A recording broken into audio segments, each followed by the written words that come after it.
Okay.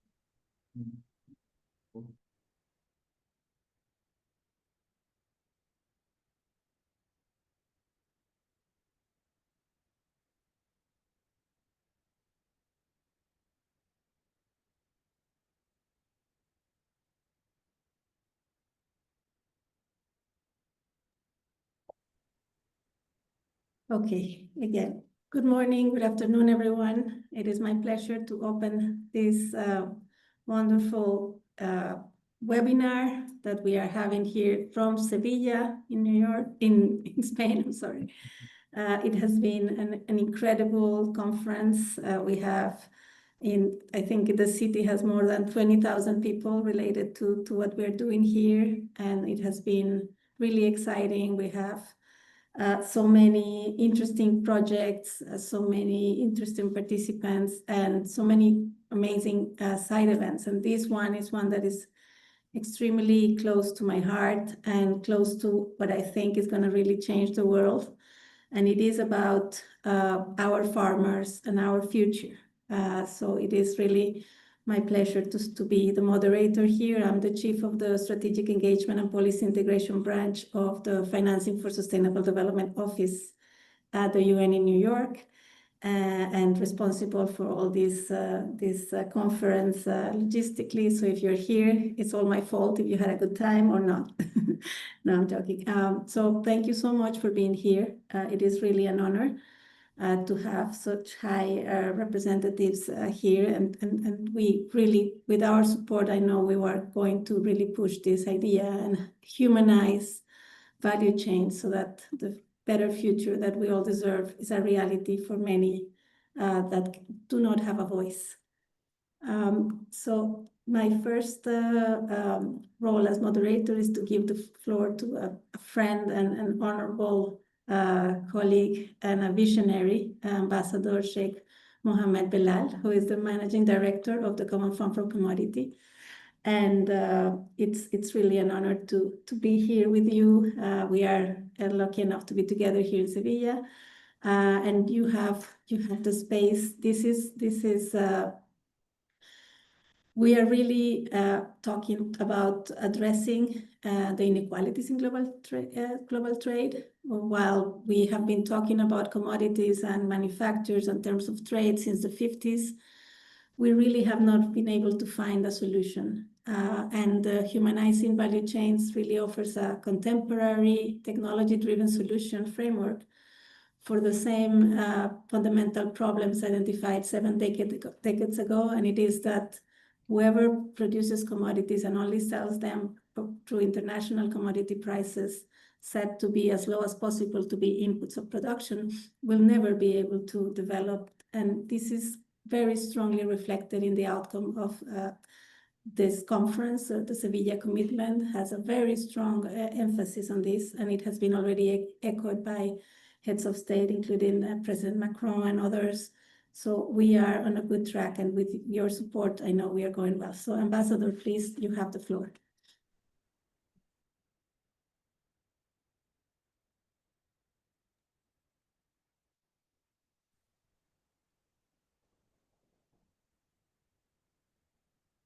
Good morning, Paula from Sevilla. Do you hear me? I hope. Thank you, Madam Moderator. Thank you. I should begin by congratulating you. I think we are at the last day of the conference, and by all means, we can come to the consensus that it is one of the historic mileposts, and the outcome document that you published is something that everyone, without exception, came to appreciate, because it is more to the people. Because for the first time, I think we are coming more to the people, and exclusively for us, it is more commodity-friendly outcome document. So I congratulate you on that. And distinguished colleagues, excellencies, ladies and gentlemen, here we would like to take some of your time to discuss an issue that is already inbuilt in our human psyche and human duty. I just want to give you a kind of an analogy and description so that we can get the things a little bit clearer. So over the years, our work at the Common Fund for Commodities has been driven by one mission: to create income-generating opportunities for commodity producers. But today, I want us to look beyond what we do and focus on why we must evolve and how a human-centered value chain can bridge the gap.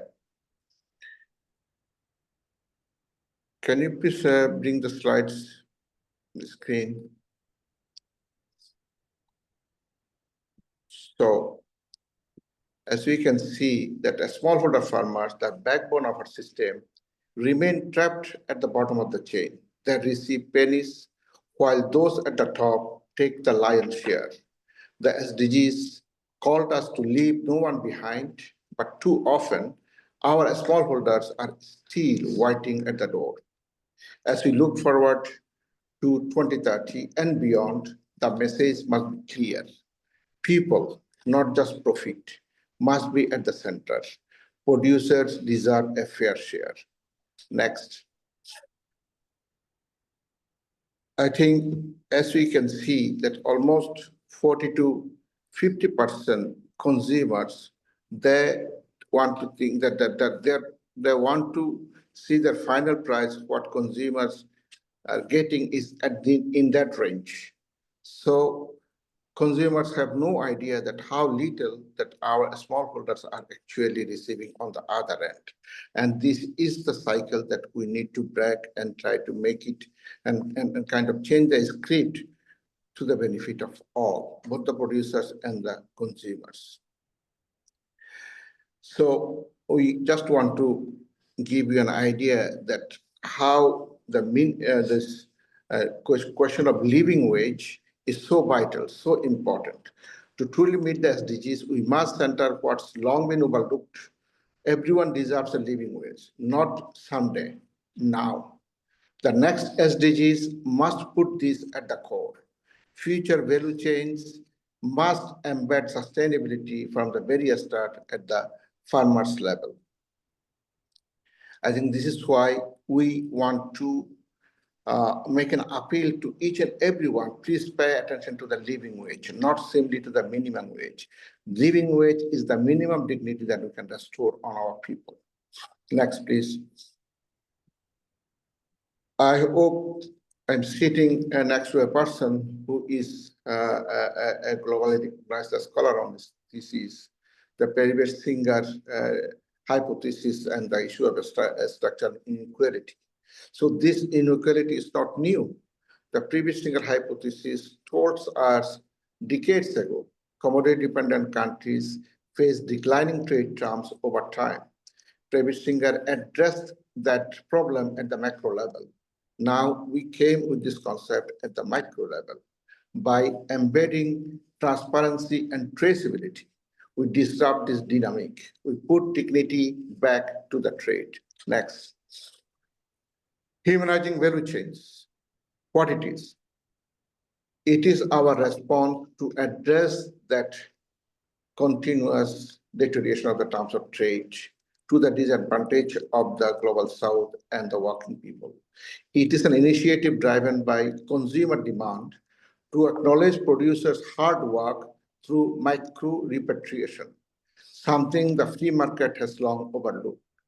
It creates that work with producers for consumers through a transparent value sharing.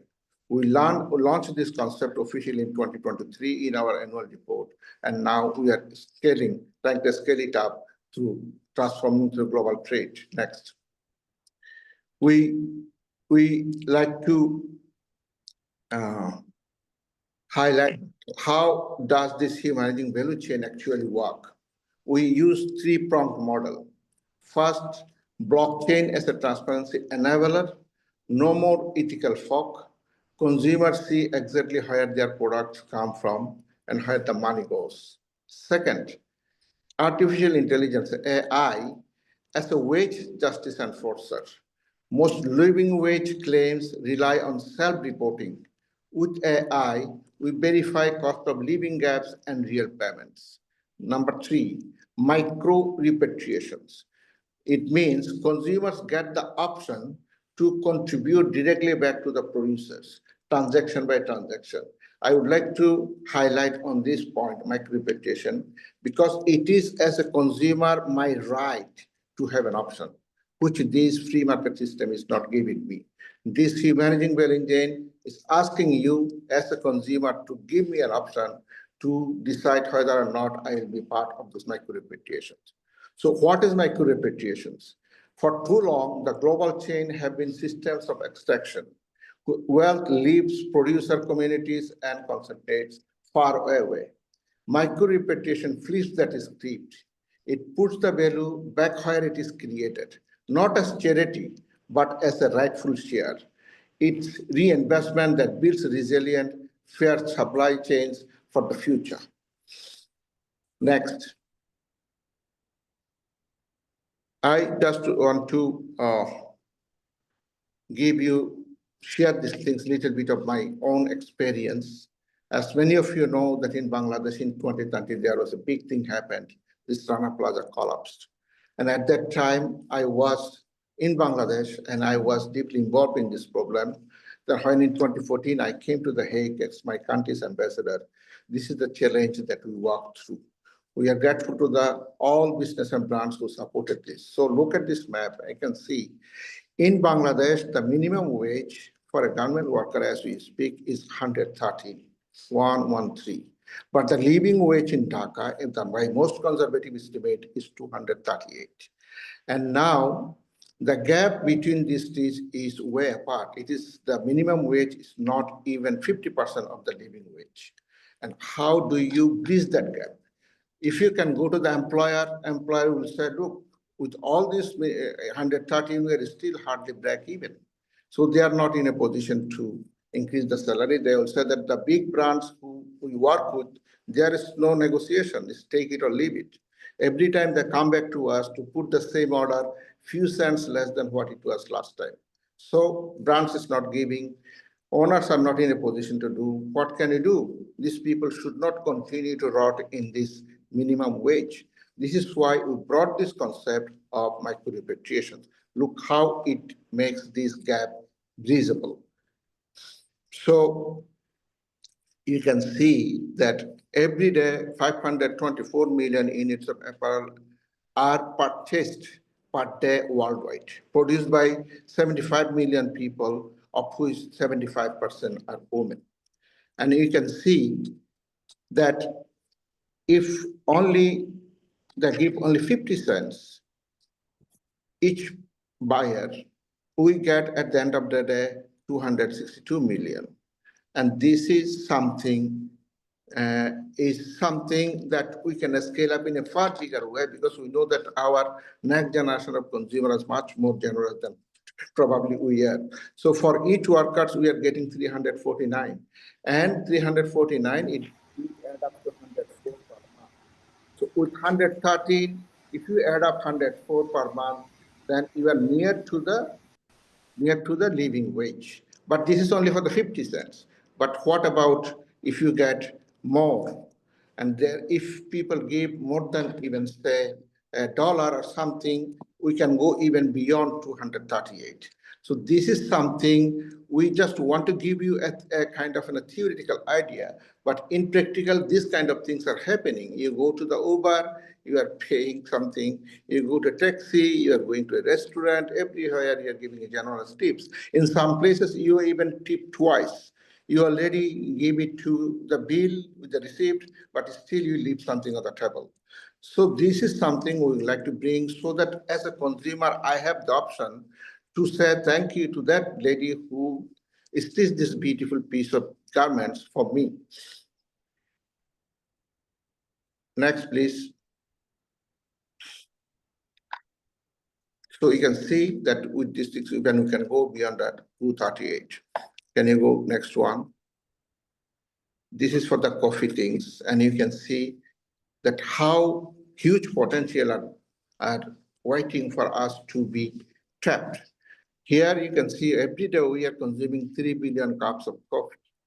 And this coffee is being produced by 25 million smallholders. If we get only 1 cent more from each cup of coffee, we would get at the end of the day 30 million US dollars. And if we distribute it to 25 million farmers, everyone will get $1.20. And if we add up this $1.20 with their pre-existing income, they're immediately above their poverty line. And at the end of the month, they get 36. But I can tell you, our new generation of consumers, our children, they will never give 5 cents. They will give more than 1 cent. They will give it more than 5 cents, maybe even $1.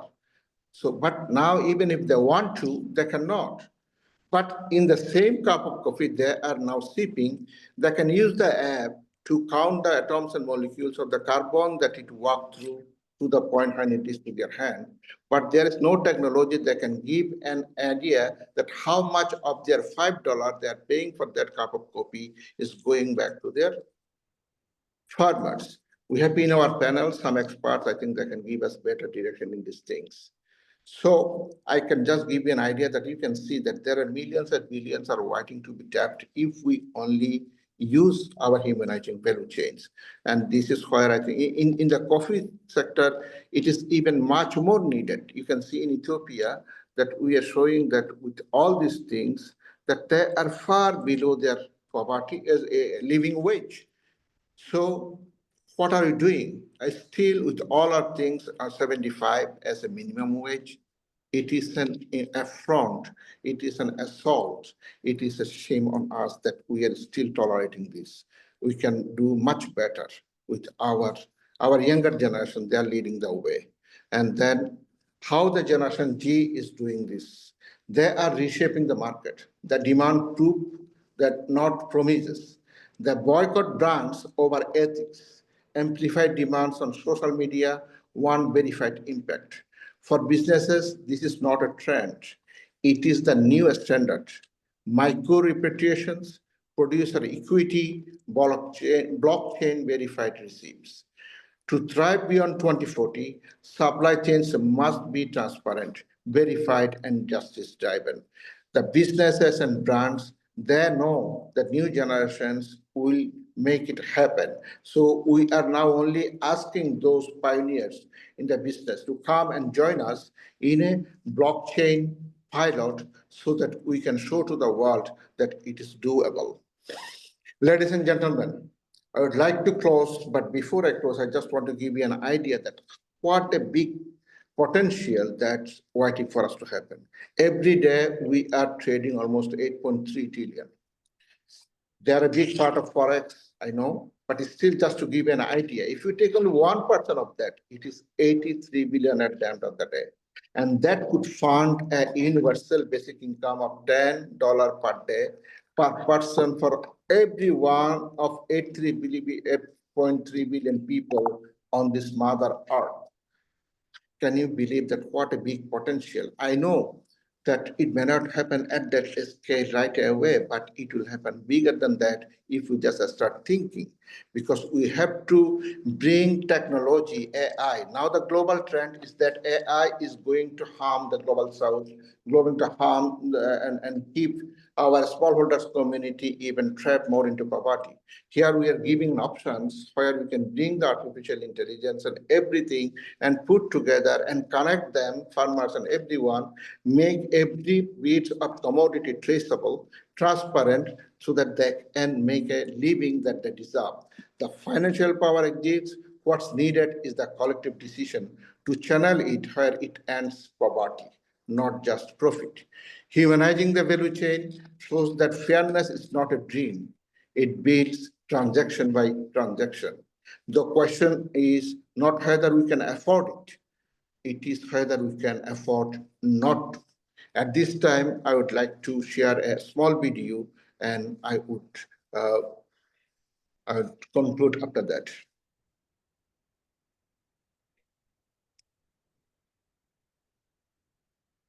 Behind every product, your shirt, your phone, your coffee, is someone like Shabana, working hard, earning barely enough to survive. Workers like Shabana earn as low as 1% of the final price of what they produce. Profits? They soar.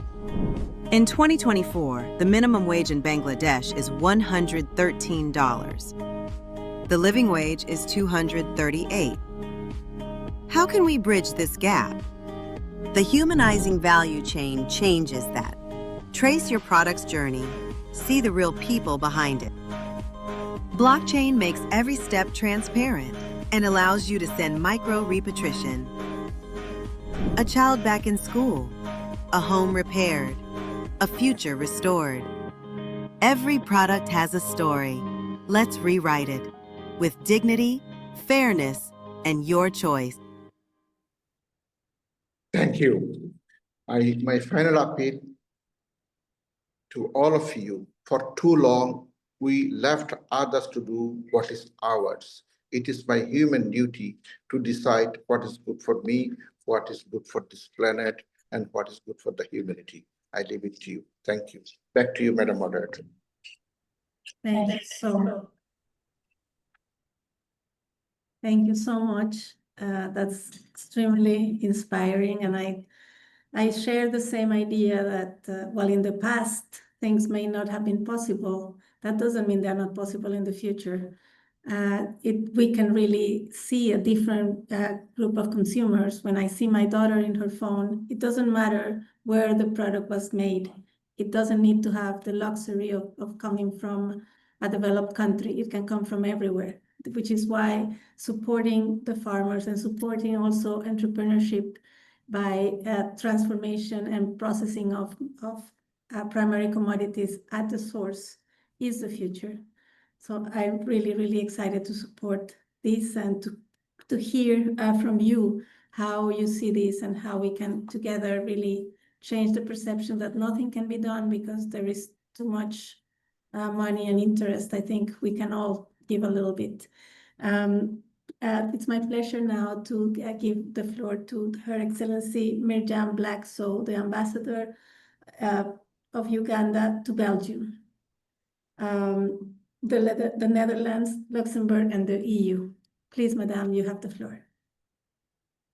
Yes, good morning. Am I audible? Yes. Excellencies, distinguished colleagues, ladies and gentlemen, and of course, fellow panelists.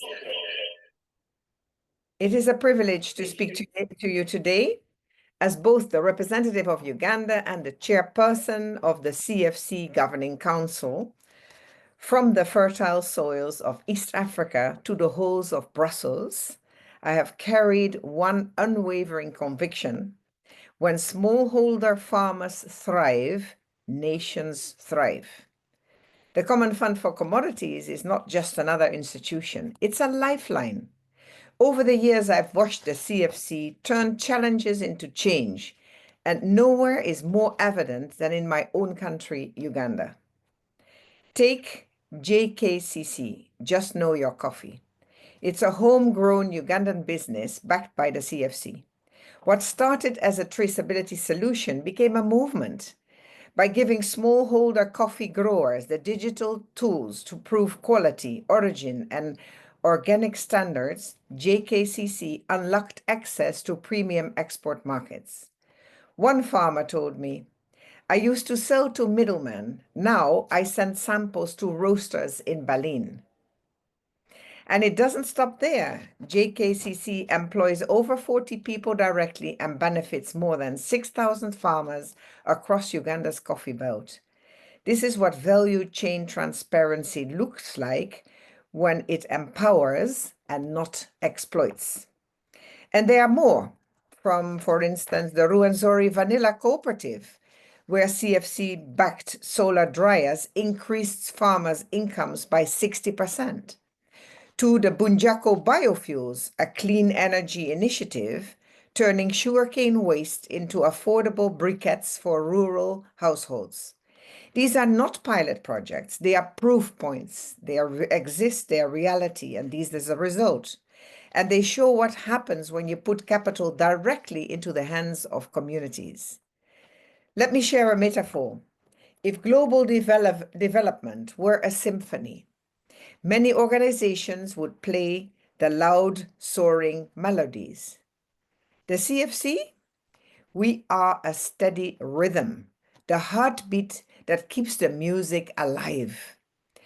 The work where others don't, funding projects too small for big banks, but too vital to ignore. That is why I applaud this particular conference and their call for the voluntary contributions to the CFC. Because when you invest in us, you invest in real people.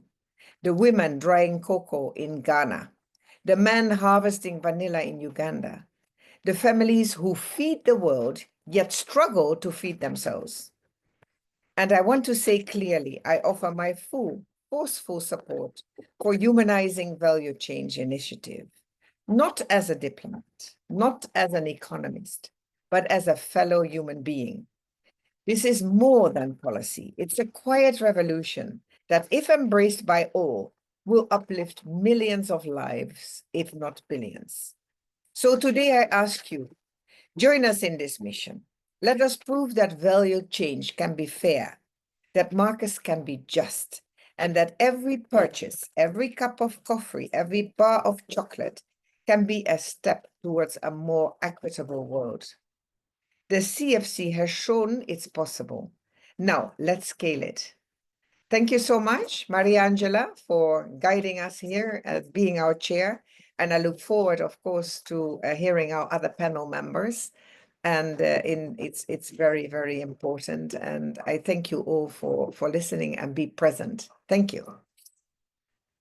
Thank you so much, Ambassador. It is really, really fantastic to have you here and hear your words of support to this and practical examples. So now it is my honor to give the floor to His Excellency Eduardo Malaya, the Ambassador of the Philippines to the Netherlands. Ambassador, you have the floor. Okay. Thank you, Dr. Maria Angela, for this opportunity. And firstly, thank you for giving us an update on what's going on in Sevilla. It's good to hear that the conference is very well attended and there are lots of creative ideas being explored, particularly in enhancing technology in support of development. And I am also very glad that the CFC is more engaged with the larger community, particularly the UN system. Okay, and we are certainly grateful for this opportunity to talk a little bit more about the CFC and its important work. I'm speaking before this forum not only as Ambassador of the Philippines, but also just like Ambassador Miriam Black, who spoke to us very eloquently. I also have a capacity at the CFC as chair of the executive board. Okay, and both of us are so committed to the cause of the CFC. And of course, we do this in addition to our regular functions in our current missions. So in our present capacity, Ambassador Black and I witnessed the quiet revolution taking place right there in the countryside, from the coconut groves of the Philippine island of Mindanao to the vanilla farms of Uganda. The CFC is helping rewrite the story of development, and we can probably say one smallholder at a time. And closer to home, okay, in the southern provinces of the Philippines, there's this company, Kennemer Foods International, which with the catalytic support of the CFC has turned what was once a fragmented and undervalued cocoa sector into a model of inclusive, climate-smart agriculture. More than 15,000 smallholder farmers, many of them indigenous and women, have been trained, financed, and linked to the global chocolate buyers. And I recall one farmer who said, before we harvested hope once a year, now we harvest dignity every pod. Okay, so I think that puts across the significant impact that the CFC has been doing. But of course, Kennymer is not an outlier. It is a symbol because from the coconut sugar processors in the Visayas in the Philippines to abaca cooperatives, the CFC has Filipino communities with traditional finance, where traditional finance rarely dares to tread. It funds what others call too small, but what we know to be absolutely essential. Ambassador Black had underscored this as well. So let me offer you a metaphor. If global trade is a tower of glass and steel, most smallholders live in the shadows of its foundations. The CFC does not try to scale the tower, it strengthens the base, brick by brick, family by family, farm by farm. This is why the Humanizing Value Chain initiative resonates so deeply with many of us. It is not a slogan, it is a summon, a call to action to center humanity in systems that often treat people as invisible. Now, it is Ambassador Belal had made to me a very important presentation on micro using technology. Okay, this probably is not the answer to everything, but I think this is a very, very important idea. It's an important initiative that should be explored. There could be other approaches, certainly, okay? But we should continuously be exploring possible creative solutions. Technology has allowed us immense potential, okay? And we should harness what we are having currently. And therefore, we here, at least in my team and at the CA, we would like to lend full and unqualified support to humanizing value chain because in many countries, in the Philippines, in Ghana, Colombia, Laos, and we go over many projects, okay, in the course of the year, we know that a lost job is not just a statistics. It is a daughter pulled from school, a meal skipped, a dream delayed. When we talk of transforming value chains, we're talking about reclaiming the future. So let us be bold. Let us say value chain must no longer be built on exploitation and exploitation. It must be built on fairness, transparency, and shared prosperity. So we have been urging all donors, development partners, and private actors to invest in the CFC because we know how to turn modest funds into something with outsized impact.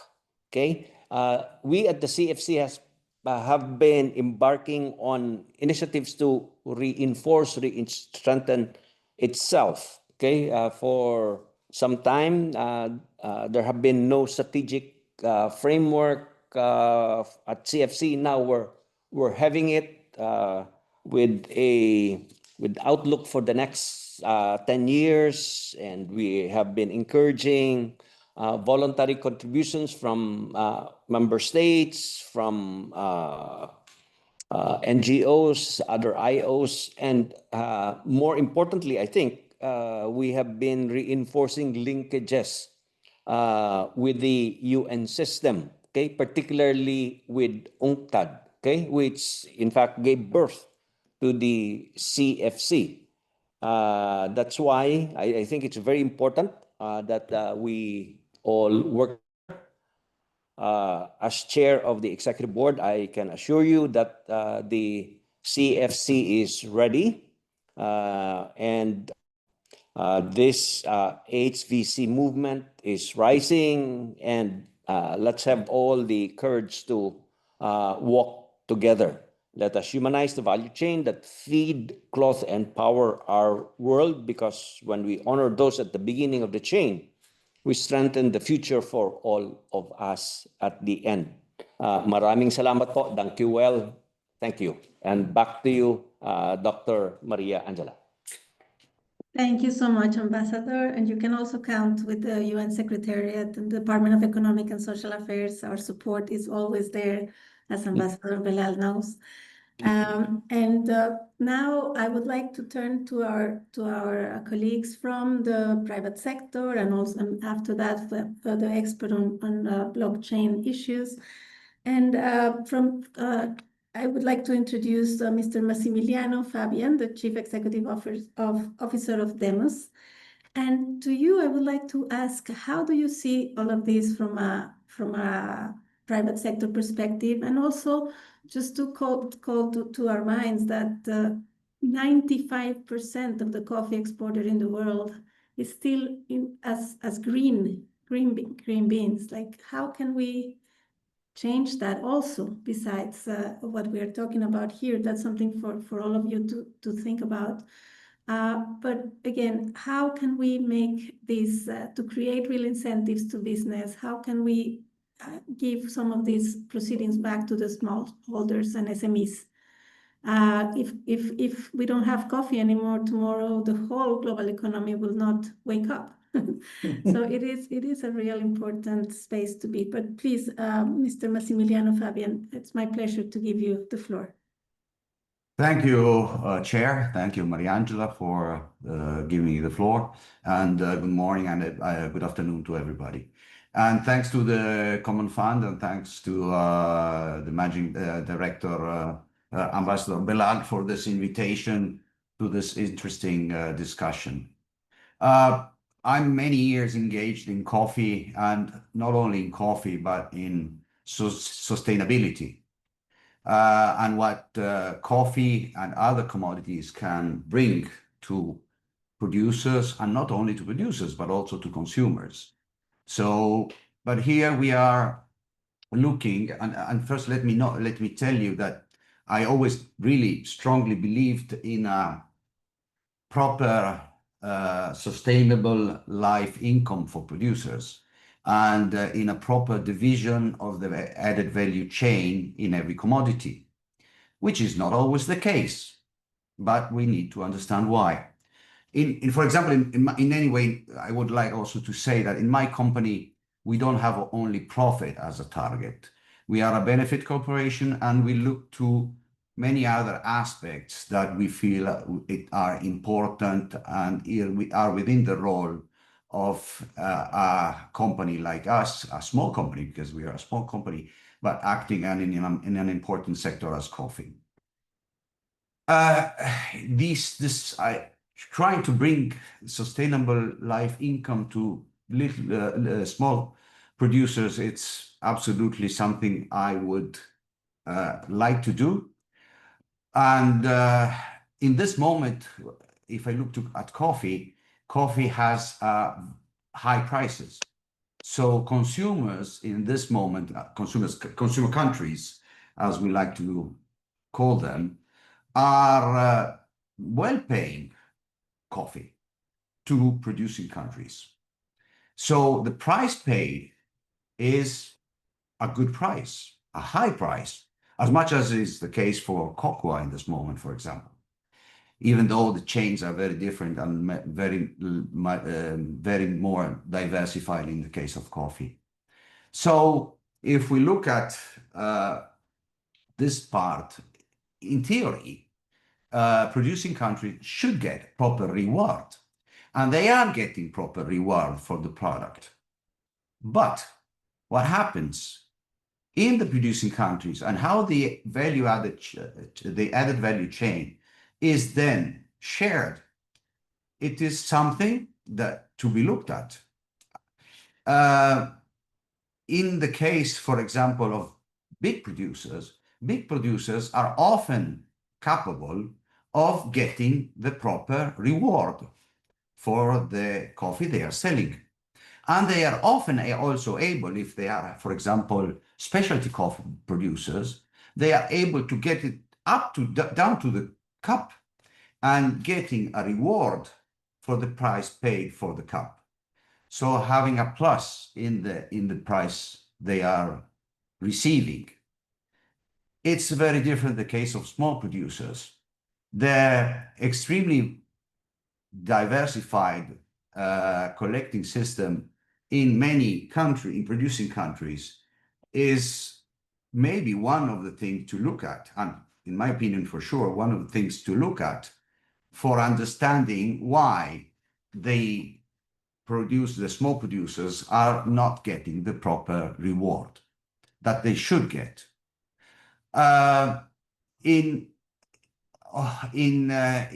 Also, there is another problem. When in the case of coffee is exported already normally and often already as a blend, meaning that the small producers, the product of many small producers are collected, then prepared for export to then get in the final producing country, consuming country, sorry. Tracing back this is not easy at all. And we have seen this in particular, for example, in the case of looking into EUDR regulation implementation, which for the case of small producers becomes quite a difficult task to reach.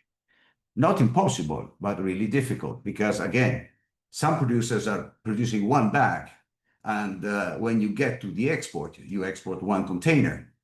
So meaning that you have in a container normally 18 tons. Thus, from 60 kilo to 18 tons, you have a lot of other things that are put in that container, and tracing back is not easy.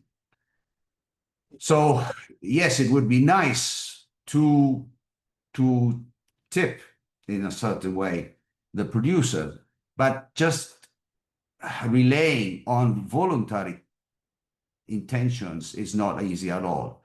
This model is sometimes somehow working in the specialty coffee sector, where there is a premium price given to the specialty coffee producers. And this is working, so the consumers are willing to pay more back to the producer. Just relying on goodwill, it would be nice, but likely it's a utopia. Also, you mentioned added value, more added value transformation in producing countries. Producing countries are very different. I know many are beautiful, are lovely countries. I'm very lucky to work in this beautiful sector, which is coffee. And I'm really in love with producing countries and all of what they do and the lovely things they have. But they're very different. And if, for example, looking at some countries, for example, one country I know very well, which is Brazil. Brazil has a fantastic internal consumption, has an important industry that is consequently developing. So when you ask me, how can we bring more added value in producing countries? That is not just in brackets, sorry, it's not just, it's important, but how can we add more value, not only for producing the commodity, but going forward and to industrial transformation? The most important thing is to look into internal market, which will help this happen. And from the development of an internal market, then you will start exporting. Italy is a strong exporter, but it started from the internal production. there are many other countries that have this case that are developing this way. I don't think that there are easy ways, different easy ways to go forward for this developments. But it would be nice, and it's in my opinion, it's happening, even though in a very jeopardized way. But it is happening. I see a lot of nice developments in many producing countries, and very dynamic. Coffee consumption is growing, mainly because a lot of new consuming countries are starting to consume. And these consuming countries are also many producing countries. So this is something that will happen, hopefully naturally, but it's not something that you can easily force in some way, in my opinion. Going back to humanizing value chain again, it's a nice idea, but it's not easy to implement. Again, as I said, because because of difficulties in traceability issues, even though I will listen with interest to the speaker that comes after me, to the panelist that comes after me, because for sure technology could help.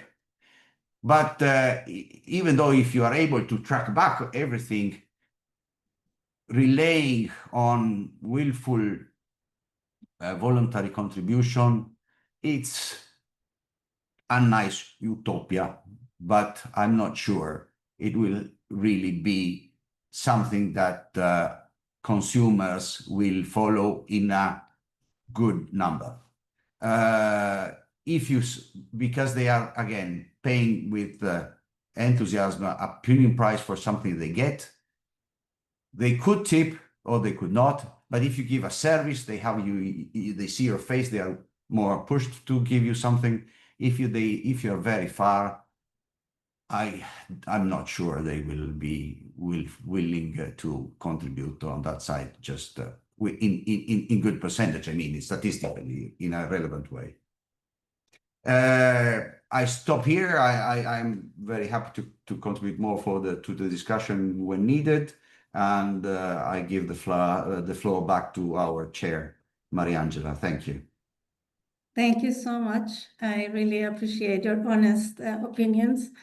I would want to say that I a little bit, if I may, disagree with you. I think first of all, things that you think would never happen, if you don't start with something, they will never happen. And I agree with you in the sense of countries need to start being producers and consumers. Colombia certainly didn't drink any good coffee until they recently decided to have baristas, and this was one small coffee producer that decided to do this, and now everyone is doing this. So it can happen if people want to make it happen. And true, it is specialty coffee, but more and more, if you see producers of other commodities in Central America, for example, they stopped being producers of cocoa. They started to produce chocolate, and they have now luxury chocolate. In every commodity, as a business professor said, the problem is not the commodity, it is the managers. If you see your product as something that can never change, it will never change. And it's really good that we are no longer in the last 300 years in which the only way to export is to go through huge containers without differentiation of quality. That is no longer the case. Now it can be done. It can be done in a small way, but small is how the big is built. So I really, really invite all of us to have kind of a more trust in the future. And this is all about this conference. If you see the document, and I apologize, I'm taking this prerogative as a chair, but in the document, for the first time, member states, including from Europe, agreed that it's important to get rid of trade barriers that do not allow countries to process their products. And this, although it's not said there, includes escalating tariffs. One of the reasons why the biggest exporter of coffee is Germany is because they receive the product in green, and then it's very expensive to sell processed. There are other technological issues that used to be like you could not have the smell of espresso from very close to the consumers. That is not true anymore. The technology is there. So the world can change, and I think this humanizing value chain I have much more trust in consumers. And of course, if we could force people to do something like this, we know we cannot do that either. So it has to be innovative solutions like this, and it has to be changes in regulation that, as President Macron said, we are no longer in a world in which we should be doing extractivism. We have to allow countries to develop from where they can do it, and the technology can help. Thank you so much. I'm going to give now the floor to Mr. Derek Hardwick, Digital Manager Solutions in Fair Food. Please tell us how all of this is possible, because this is such a different world nowadays. For sure. Thank you very much, Madam Chair, and thank you to His Excellency for starting this inspiring initiative, and especially for directing attention to the needs of workers and smallholder farmers, and of course the inequalities that are present in the system. We at Fair Food have been humanizing value chains for the past 25 years this year, a nice round number. And the past 7 of them have been through use of technology, although we usually refer to it as fair value distribution. My personal history is in developing traceability systems for many value chains, many different value chains, including a lot of large certification schemes like UT Certified, Rainforest Alliance, Roundtable for Sustainable Palm Oil, Better Cotton Initiative. My personal goal, because I've heard some of the other ambassadors also talk about their personal involvement, is, of course, as a consumer, but also as a technologist, my goal has been to remove the excuse that supply chains use from the narrative of saying it's complicated as a barrier to getting things done. And I can happily say we've done it. The tools exist now to lower the barriers to knowing who our farmers are, to knowing what they earn, to knowing what their needs are, and also how we can leverage their skills and expertise to face the challenges that we're facing globally at the moment, and also how to connect them to consumers. At Fair Food, we've used open source digital tools and built many open source digital tools that collect first mile traceability data, that monitor payments, that track product flows through the chain, that can link consumers to producers, that support projects around biodiversity, agroforestry, deforestation prevention, et cetera. And all while compensating farmers, not just for their efforts on these topics and for producing the commodities that we consume, but also for taking part in providing their data to support these projects. And all using Web3 technologies like blockchain, but also more traditional technologies. Of course, we didn't do this alone. There are many other solution providers out there as well, and we stand on the shoulders of a lot of very exciting technologies that have been developed, not just around Web3 and blockchain, but also previously. The barriers are not of a technological necessity. There's a lot of pressure also right now we see with the EUDR, the deforestation regulation from the EUDR. We will know, if you don't already, who your farmers are, where their fields are, what efforts they are taking, et cetera. The barriers that we see, of course, implementation is often challenging, but the tools exist to collect this information in remote areas with low technological literacy, with no access to smartphones, with no access to internet. None of these are required for building this connection to farmers. The real barriers are a willingness to share value in the value chain. Value chains, by definition, create more value the closer you get to a consumer. That's the case in large global commodity value chains, but that's also the case in shorter supply chains in the global north, within individual countries like milk or something like that. This is the nature of the beast, but a willingness to share that value with the farmers needs to exist. and that exists on a lot of fronts, right? That it exists in sharing packaging space on the pack to talk about activities. That exists, that willingness needs to exist in being able to renegotiate with your suppliers to say, hey, we need more information. And of course, that will be an opportunity for the supply chain to renegotiate rates and whatnot. So we see a lot of times that the lack of trust between partners is a large challenge, and also a lack of willingness to adjust the narrative. The narrative has been if we put a small logo on the package and we participate in a scheme, that the consumer will say, everything is fine. And that's demonstrably not the case. A lot of these certification schemes have been around for 20, 30 years and do great work. I've participated in them as well, but the problems still exist. And there needs to be a willingness also from brands to change that narrative. There can be, as was mentioned earlier, a lot of reluctance to then put another logo on the packaging that says everything is fine, but actually it's not. Could you please help? But we do see a lot of brands that have made it part of their brand identity to talk about inequality, although they are in the minority. So again, I commend the initiative, especially from shedding light on this and to help to change that narrative. I'll leave it there.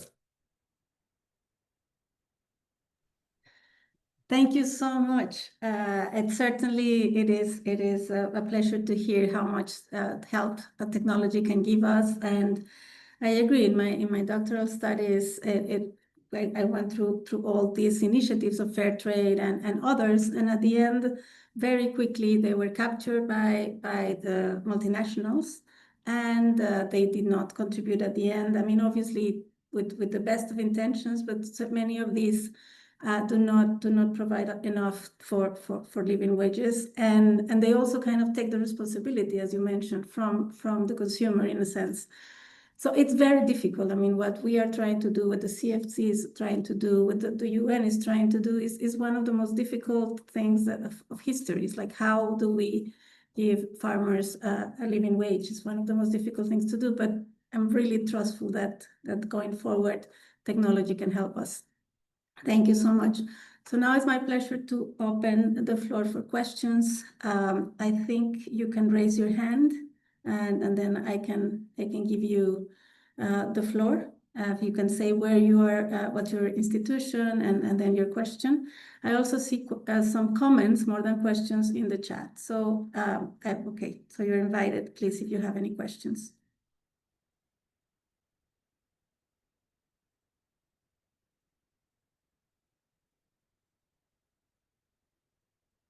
I hope, I don't know who is controlling this. Can they raise their hands, or do they need to be in the?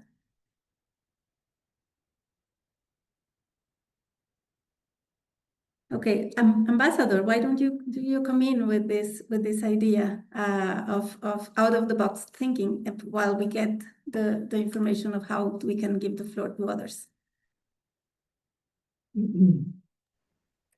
Yes. It's not so much of a question. I think as a CFC, we've been trying to look for solutions. And even though we say micro repatriation is one of the solutions, it's not the only wholly making solution that we are trying to find. And that's why I think, like Derek indicated, and he has already proven that in the 20 he's been working with his ideas, it actually is implemented, and it does. Okay, it's still small, and I indicated in my small intervention as well, some workable solutions that we have already found, for instance, in Uganda. So I think we need to all make the will and have the effort to make it work. And that is maybe what I would like to say in reference to what Mr. Fabian Massimiliano said. I believe, and we have seen that happening over the years, that the consumers are no longer just willing to take that cup of coffee, but they always feel now, and they've been sufficiently educated by all of us, that what you drink, you need to be thinking of every sip you're taking. what has that farmer who produced those valuable beans, what living wage has he been granted? So I think the consumers have been brought up to a much higher level that they are willing, to make the trade fairer and to overcome that inequality. So that's basically what I had to add, because I believe that the consumers are no longer what the consumers used to be. And really, when Germany and other countries are earning so much money out of our coffee, Uganda, we are the biggest coffee exporters. We are not the biggest coffee producers, because that is what you said, Maria Angela. It's we also have to teach our population to drink more coffee ourselves. For instance, in Ethiopia, it is the second largest exporter of coffee, but they are the largest producer of coffee in Africa, because they have taught their population, maybe it's much more ingrained into their traditions and values, that drinking coffee, they roast it on these little pots and they have a whole ceremony around it. And maybe that is something that we need to do in our countries. And it's coming. There are more and more little cafe shops and places. People say, oh, we have a meeting, let's have a cup of coffee. So it's coming, but it is not yet there. So then we can overcome, of course, maybe throwing our coffee onto the market, because though Fabian said that coffee prices are high, I read in my country, and a lot of concern of the coffee producers, that the coffee prices are actually lowering. Why? Because Brazil and Vietnam have come onto the market with large productions, which were somehow troublesome in the past. So it is affecting all of our consumers. And in February, I was in Uganda, and we had a really acute problem, for instance, with tea. The tea prices were too low, and the farmers couldn't even, get even. It was lower than the price of picking the leaves and drying them, etc. And these are things that I think we need to change. We can't be entirely relying on what the international market gives us in a price, which is based on, offer and demand. But that's an unfair and unequal position for any producer to be in. I leave it at that. Sorry. Thank you, Chair, for guiding us in such an excellent manner. Thank you so much. No, thank you so much. And also, if it was of demand and supply, it would be even maybe fair. But it's speculation in financial markets also that affects this certainly. Thank you so much. So now I'll give the floor to Shakil Tambir. Please, you have a few minutes. Please tell us where you are coming from.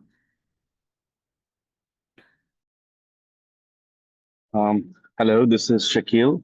I am from Sky Harvest. We are a platform by EU Research and Development Agency. We were born with the aim to transform the agricultural finance and insurance to solve specifically the problem of insurance in the field of agriculture.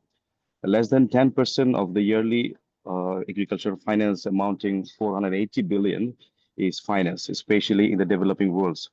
So how we are doing it? We are doing it just the way Fairfood was telling about the traceability. Like traceability blockchain was mostly used to source from the growing areas to the consumers. We are using the same, but we are optimizing the latest satellite technologies to be precisely hyperspectral imaging to create that insights that will give the players of our agriculture ecosystem, like the bankers, insurers, government, NGOs, the full visibility of what farmer is doing. It would reply a bank whether the farmer is really utilizing its funds. It will create so much information that insurers can really create insurance products. Currently, insurers shy away from financing or insuring because they cannot go to the reinsurance market.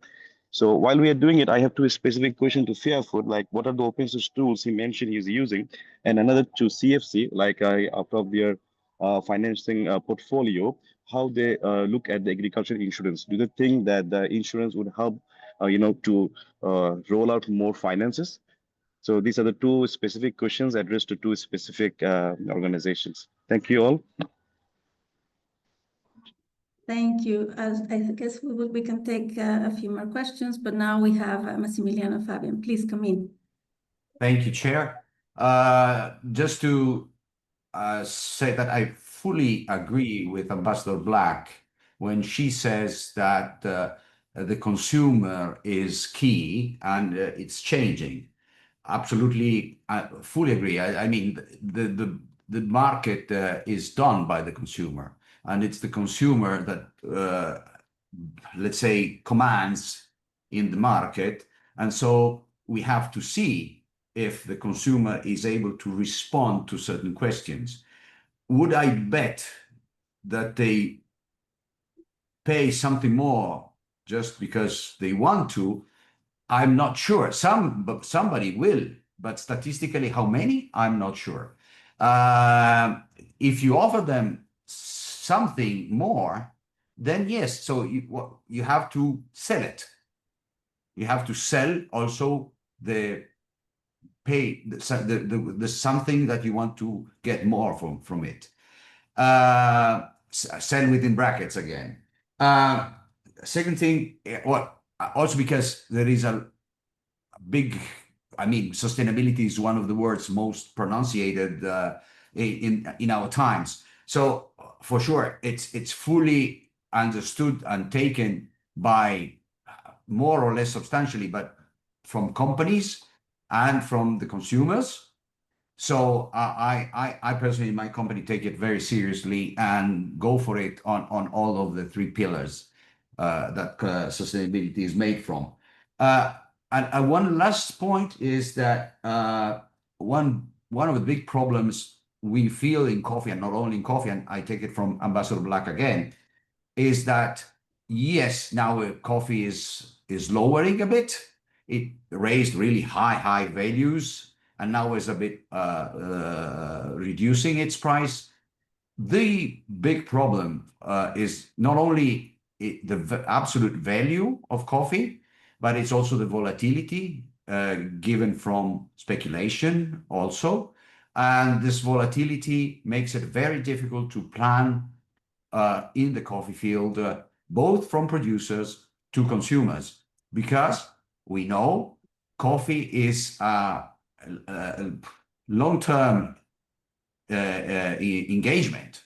When you want to plant coffee, you go for a long-time engagement. You will get the first decent crops after 3-4 years. And after 5 years, you finally run. But what happens between now and 5 years? So this volatility, and this is obviously the volatility is a problem also for consuming markets. For myself, that I do buy coffee, and this volatility makes it very difficult to plan forward. So this is from both sides. So this is for sure one of the problems which is affecting the market, including the producers, including the small producers. Thank you, Chair. Thank you so much. Okay, so now I see the hand of Muhammad Hassan. Please tell us where you're coming from, and your questions, please. Yes, my name is Mohammed Nahid Hassan. I'm from a company called Business Connection. I'm not from any let's say the organization you are working for. I'm just a purely commercial organization. That's why I think you have seen in the chat box, I have quite a lot of commercial concerns. So the impact of the platforms you have mentioned so far, very nice, fancy. But if I look at the totality of the impact, the volume is very, very low. So actually, if you want to make impact in the global level, that means, you have to be able to bring the vehicle that the smallholder stakeholder becomes the big trader, and they can get, instead of repatriation, do you have a mechanism that the, smallholder become a big trader or as an accumulator who can do the fair trade?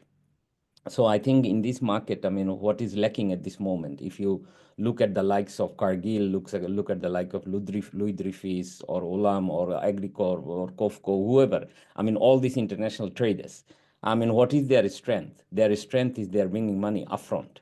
So in this CFC platform or in this humanizing the value chain, are you also thinking of monetizing the value chain? Bringing in money or bringing in money to the local banks or local financial institutes who can basically empower the growers that they can hold their commodities to get a better value. Because in business world, actually, charity, morality, whatever you are talking about does not exist. I'm sorry to say. I'm living in this. I'm a biotechnologist. I have been doing this business for last 15, 16 years. And I haven't seen anybody talking about ethical things when you are going for large trading. I mean, I'm originally from Bangladesh, and we import a huge amount of cotton, and mostly coming from West Africa. And if you look at the disparity between the price gap, I mean, from the West African growers to our spinners to the consumers in Europe, I mean, it's big. And who is playing all this? Who is getting all this? I mean, it's not intermediate. The prime share is the traders, and who are actually going there in advance. As a few minutes ago, Fabiano was saying, they are doing crop financing. So all the growers are at the hand of the crop financiers. So he cannot set the market price. So you are talking about only 1 cent. Ambassador Bilal was talking about sending 50 cents. Actually, there are much more money in the total chain. Trust me. I mean, goods are traded in the range of 150 to 200% than the produce price. Yeah. So, I mean, is there any mechanism, because I can see you all are from very top level international organization. Are you thinking of bringing in or mechanizing any platform where the grower and the users, or the smallholders and the small users, can access to finance to buy and sell their products directly? And then you don't need to do all this repatriation, because the money will be what we are now talking about, that we are sending out the money and going back the money. So in this whole chain, if you talk about blockchain or whatever, they are also eating up a lot of money, because they need maintenance. So, I mean, is there any idea? I mean, do we plan to go local? That's my question, with money. Thank you so much. There are so many initiatives that are trying to address different parts of what we're talking about. And this in particular is one that I think can motivate a lot. For example, the $1 that you give if you take an airplane for climate change may seem minimal, but right now it's the basis of a humongous initiative that is gonna really monetize a lot. Like you can build a lot from small again. It's my pleasure now to give the floor again to Ambassador Belal to answer a little bit of these questions and again inspire us to continue with these initiatives. Ambassador, you have the floor.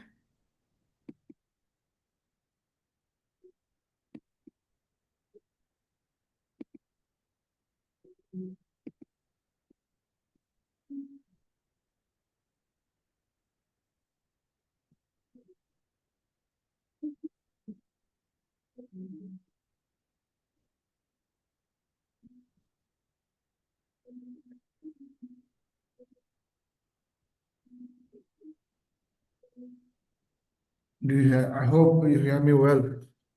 Yes. Thank you all. I think we are really enjoying your contributions, this discussion. I heard, yes, first of all, I just want to begin by recalling Nelson Mandela, who said that most of us, what we do is impossible unless it's made possible. So I think I am not saying that it is any easy task. I am not saying that it is technology. I am not saying that it is a concept. I am saying it's your human duty. And as a consumer, I should have the option to decide what I can do or I cannot do. And many of you trying to take it to a level what it is not. It is not simply a kind of a technological solution. It is not only simply a blockchain or AI. It is moral duty. Because when this free market was framed, the idea was, as a human being, I have the right to decide what is moral, what is right or wrong. But the free market systems, in the process, we have seen that how easily they throughout almost totally bypassed almost 3 billion smallholders who are doing all the hard work to produce for all the needs that you have, from your food on the table to your garments, to your mobility, to your civility, everything. How much do you know about that? I hope you heard Mr. Derek Hardwick. He said that even without technology, this you can trace it back. You only need to have the heart and good intention that, and you will find a way. And the second thing we would like to say that this we most often we blame our capitalist system, free market system, but what little we do. Is there any other alternative? I don't have. Free market system is not anything wrong with that. It's only because that the egregious greed and theft that is hidden there, that's what we need to address through espousing your humanizing spirit. And now it looks very theoretical, very philosophical. But I want to take this fight to each and every consumer, because at the end of the day, we all are consumers. We are making our decisions on every purchase we made. And my request would be, when you make this purchase, transaction by transaction, we would like to humanize this value chain. Shakil, you are asking about this agricultural insurance. Also, it is a welcome initiative. We welcome in the CFC. We want to be part of it. Thank you, sir. But this is not something that at this time is relevant. I think we can have these discussions separately. I appreciate it, sir. Yes, but more importantly, Mr. Fabian, my good friend, I welcome your contributions, and I know that as a pragmatic person, as a realist, you see that there are a lot of challenges that we can see. But I agree, and I welcome your conclusion that it's difficult but not impossible. Am I right? I hope. So my appeal to everyone, please try to take it to your own conscience and try to decide whether you continue to be part of this theft, greed, or whether you will make a little difference with your one dime or two. And the difference it will make. And the another thing we need to decide about it, that by 2030, almost 60% of our consumption decisions will be made by the Generation G. And they are demanding not for the dismantling of the capitalist free market system. They are demanding the restoration of its original spirit of making my own decisions, my own moral decisions. And when they will demand, the brands and businesses will bound to listen. So they will find a system to make it happen. Our challenge will be not to liquidate, not to dilute it to something else, like to make it a kind of humanizing facade, but something is going behind this. We are concerned, we are conscious about it, and we will work on those things as we go forward. But the challenge is that in this commodity world, in this conference, I think we have a lot of discussions of the global south who are producing these things and what amount of challenges they are facing there. Mr. Hassan, you know it well. You gave the example of cotton from West Africa, and you know that how little the farmers get compared to what your other counterparts are getting on the other end. And that is why I think I began by discussions with Rana Plaza collapse in Bangladesh. And we have seen this Rana Plaza collapse is exactly the kind of situation that this humanizing value chain is trying to address. That we don't want to leave everything to their greed. We don't want to leave it everything to their outside profit. We want a partnership. Because in Bangladesh, when we talk to the employers, and we have seen and how often they say their limitation, because even with this 113, they are in a break even because bigger brands and others they are doing their duty. But now the consumers, if they want that, why is my option? Why can't you kind of scan my QR code and give me my decisions? Good news is it is coming. We are grateful to European Union. They are doing a lot of new initiatives to establish the traceability. UDR, you know, CS3D, then their DPP, this digital product passport. It is a good initiative to establish the traceability. Our request to European Union, before you do that, give time and empower and make the smallholders aware. Don't put your cart before the horse. So please try to work with us, and we will embed this whole traceability and humanizing things in one go, and we can make a difference. So my final conclusion is, take it to your heart and ask yourself that little bit of that, what we are discussing, you can initiate from your next transaction by transaction. Thank you. Thank you so much. I hope you are all as inspired as I am with the words of Nelson Mandela and the Deputy Secretary General, who has been behind so many things that have changed, including the Sustainable Development Goals. That's also her motto. It's only impossible until it's done. But if you don't start because you think it's never gonna work or get enough scale or anything, it's never gonna be possible. It is true. And just because I feel very proud of what the co-facilitators achieved, traceability is in the document. There is productive capacity, a section on trade on this. There is also on critical minerals that we didn't speak this time, how to make it work for the countries in terms of partnerships on this. The document includes so many good things for what we are doing here. And I really value. I want to ask before we close if Ambassador if Ambassador Malaya would like to say a few words before we close, and also maybe Derek, I don't know, Ambassador Malaya, if you're still online, because it's very late in the night. Yes, and thank you very much for this opportunity. This has been a rich dialogue. It's really important that this subject matter is discussed thoroughly, as had been mentioned earlier. This is one novel approach at addressing the. There could be others, okay? But we need to be focused on this particular challenge because there's the issue of fairness, issue of equity for our smallholder farmers in particular, and they comprise a lot of people in the developing world. And it was also very refreshing, in fact, for me, and I'm sure many others, that there exists now the technology to do the tracing.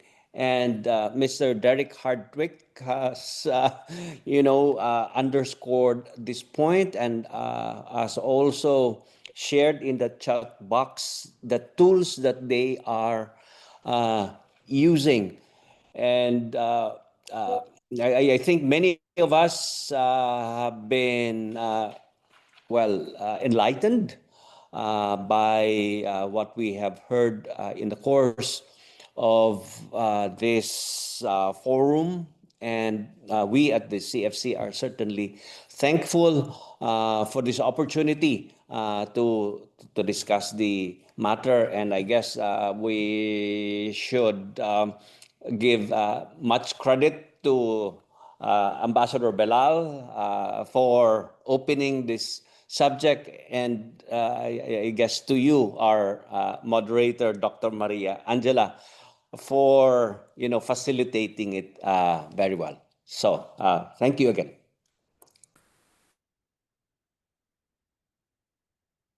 Thank you so much.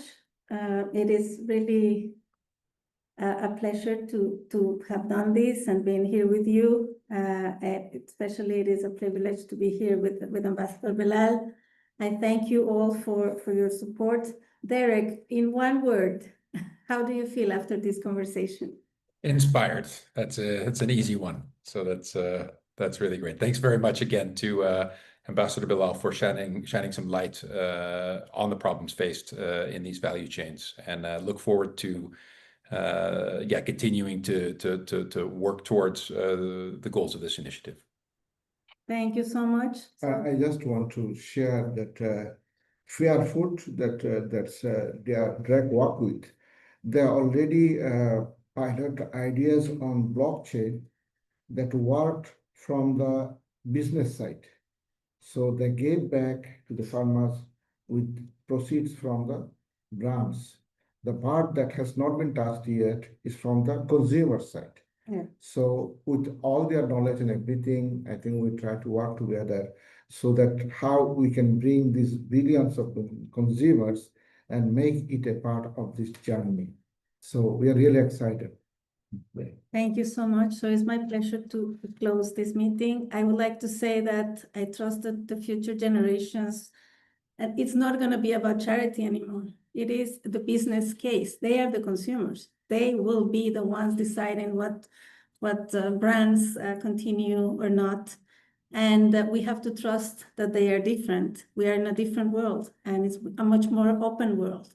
The communication is not controlled anymore by TV or by specific channels. Anybody can speak their word, for better or for worse, and this makes a very different space for brands that may want to continue at the forefront. There are people talking about them in the way that they are providing living wages. That is going to be the publicity of the future. I think we all have to kind of come together to the realization that we are not in the same world that we were anymore. And there are many bad things happening. This change may have different issues, but there are also very positive things going on in the future. I really trust that, and I thank you for the honor of moderating such an important event. God bless you, everybody. Have a great rest of the day and week.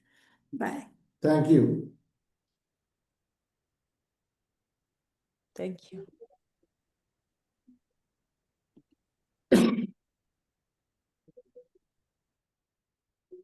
Thank you.